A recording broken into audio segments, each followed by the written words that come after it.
Hello everyone, you are welcome back to my channel Dada's Dialogue.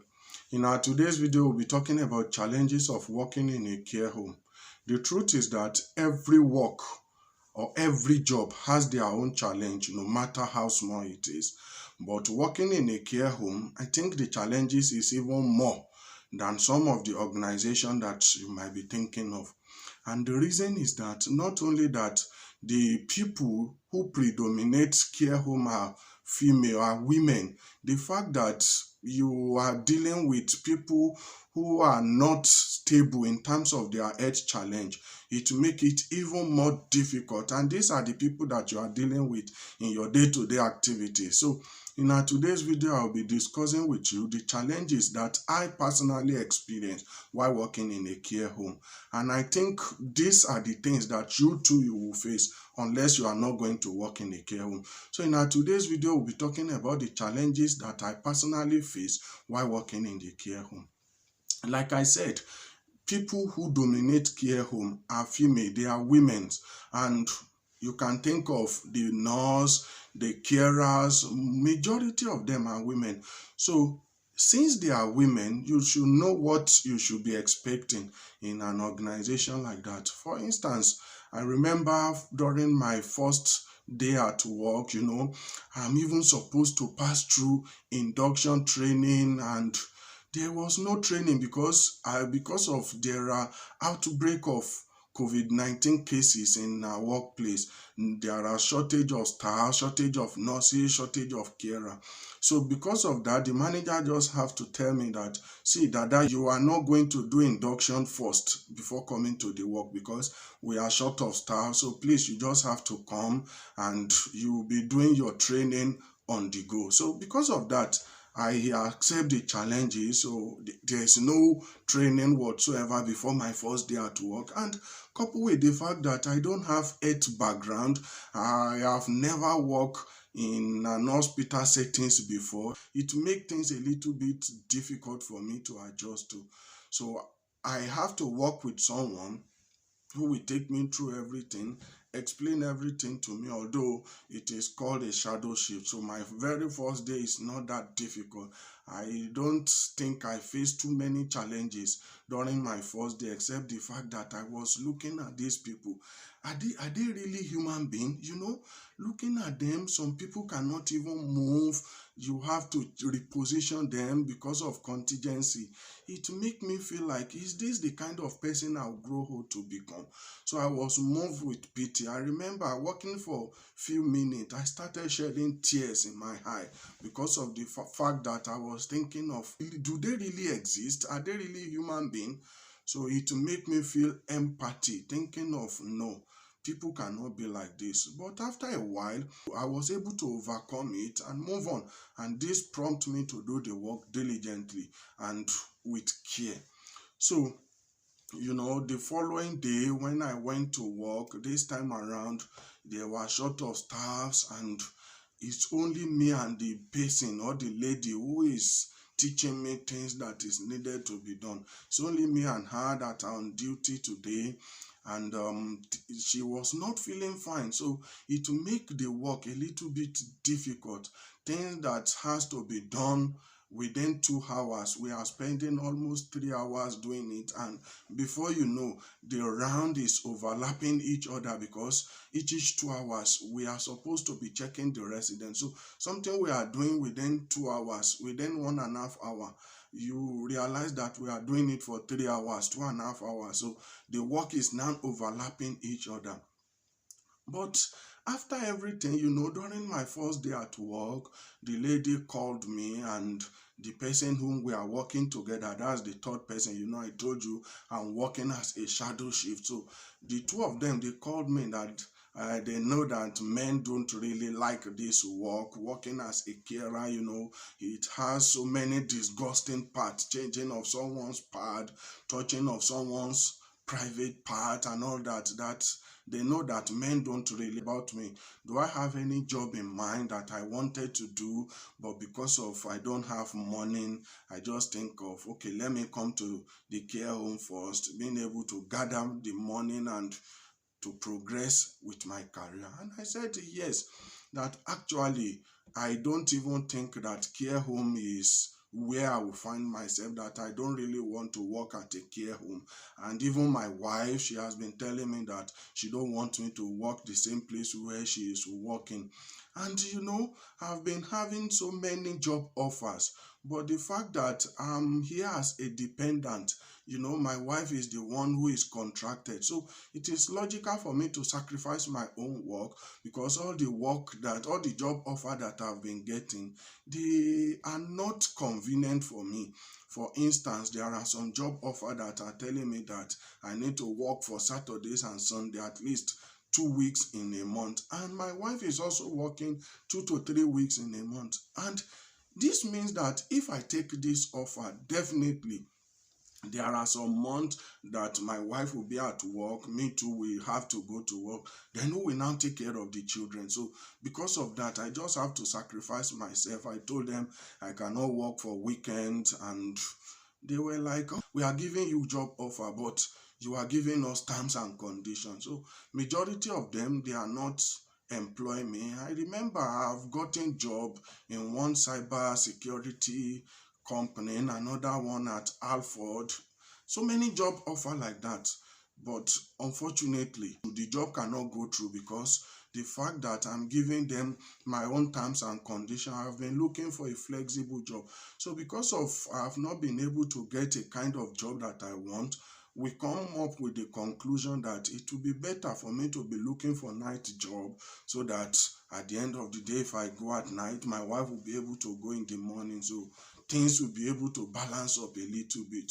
And that was what prompted me to come to the care home to work there with them. I remember they asked me some certain questions. And when I answered the question, they told me that you have IT experience. Would you like to work in an IT department? And I told them no, because I know that IT department is going to be day shift, and I don't want any day shift again. I just want night shift. So I've made up my mind that I'm not running any day shift again. And since IT department is going to be all through day, I said no, I don't want. And that was the reason why I took up the carer's responsibility. So I explained everything like this to her. And they were like, "Oh, it's even okay. You have more time with your family, and you are doing work that you know that you really want." And I said yes, that even though it is challenging my first day, but I think I'm now getting better. And not only that, I'm having too much interest in the job. I think I really love the job. I explained all these things to her, and we all laugh. Now this day that she's a little bit sick, I don't even know whether she was the one who went to the nurse, or maybe it was the nurse that asked her, "How am I coping?" The next thing that I received was a call from the nurse. Thank God the nurse is a Nigerian man like me, and he understands everything perfectly. He's even a Yoruba man like me. So the nurse called me that, "Why am I discussing my personal affair with the nurses?" I was like, what did he mean?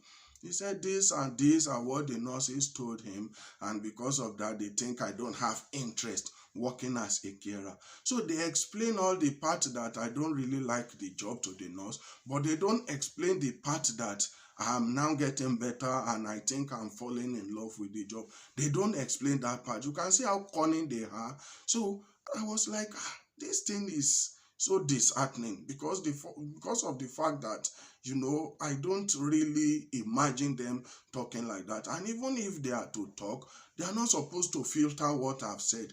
At least they should conclude it with the part that I said I really love the job while on the go. So they did not say that, and the nurse told me, "See, don't think that white people or British don't gossip. They also do gossip. In our country, we believe that things that the British or the white people are doing is almost perfect. That is not the case, my brothers and sisters. You just have to have it in mind that if you want to work in a care home, you have to be in your own place. Don't talk too much. Don't discuss your personal life affair. Anything they ask you, just to be as brief as possible. Don't go into any details with them, because ladies will always be ladies. Women will always be women. They will find a reason to discuss about you, to gossip about you. And My care home is not left behind. But don't get me wrong, the people whom I'm working with, they are very, very nice people and I love working with them, except all this little challenge. And it is normal. Nobody is perfect. And the other thing is that if you want to work at any care home at all, just to be ready for a constructive criticism. Be ready for insult, be ready for constructive criticism. What do I mean by this? No doubt the resident will insult you. I have faced so many insults from the residents, so many criticism from the nurses whom I'm working with, the team leader. It is expected because criticism at times make you perfect, it make you better, but insults, I don't know what to say about it, but just be expecting insult. Imagine walking into a resident room and the resident told me, "Get out of my room, you this African monkey." I was like, what is going on? Why will she be insulting me this way? So I have to call the other nurse that please come and attend to her. It was that nurse that changed her pad and all that. But believe me, the following morning when I get to the resident room, she was like, "Oh, come, I love the way you are. I really like your services. Please be seated. You are a nice person, do you know?" And I was so surprised. Is it not the same person that sent me out of her room yesterday night? You will be a little bit confused. So, but the only thing that will keep you going is all this positive response that you are getting from them. It will keep you moving on, knowing that some of the things they are saying, it is even unconscious. They are not even aware of it. So I see everybody in the care home as they are having dementia. That is what is helping me to move on. So anytime they insult me, anytime they say something that is not convenient for me, I've just said, okay, no problem. She don't know what she's doing, or he don't know what he's doing. I'm sure by the time he come back to his or her senses again, he will appreciate my services. And that is what is making me to move on, and it make me to respect their opinion. For instance, if there is someone who up to today will not allow me to touch her. So if she say, "Don't touch me," I won't touch her. There are some occasions whereby if the two of us go inside, she was sleeping, she will tell the person that she prefer to stand up so that the other nurse whom we are working, or the other carer whom we are working together, will be able to change her pad, and she will do that rather than sleeping so that the two of us can change it together. She don't just want me to touch her. I remember there was a day that it is only me that have to service the whole building that day. So I told her, "Please, I just have to check your pad. I have to change it because there is nobody that will change it. At least for your own safety, it is very, very important." So because of that, she said, "Okay, just this once, I will allow you to change my pad." I said, "Okay, I'm happy. Even if it is just this one, no problem." So, and she allowed me to check it, and I saw that it was wet, and I changed the pad. So you can see how these people can be. They can insult you. It is part of your job. You just have to take it. These are part of the challenges that you may face. At times, there was even a carer like me who shared her own experience. She said there was a day she went to a resident house. She wanted to change her pad. The resident just slapped her at her face, and blood started coming from her nose. This same resident, this same patient that slapped her was the one, "How blood is coming from your nose? What has happened to you? Please come, let me take care of you," and all that. So the person that is supposed to take care of a resident has now become a patient to the resident. You can see how funny they are sometimes. So the resident, seeing the blood, she was scared. She don't even know what to do. She called the carer. She took her by her side, trying to console her. She don't even know that she was the one that slapped her. You can see how things are working in the care home. So it's a little bit challenging because some of them, they are suffering from one sickness to the other. So because of that, they don't even know what they are doing. At times they can be moody, and it is logical. Even you, who is the carer, who is the nurse, you can be moody at times, and things, challenges, some things that you even face from home, from your day-to-day activities might make you moody, most especially for the women when they are closer to their menstruation period. They have mood swing and all that. If you are facing such problem, then how much more someone that need more care? You can see that it is very, very important to be expecting the challenges. It will come, it will definitely come.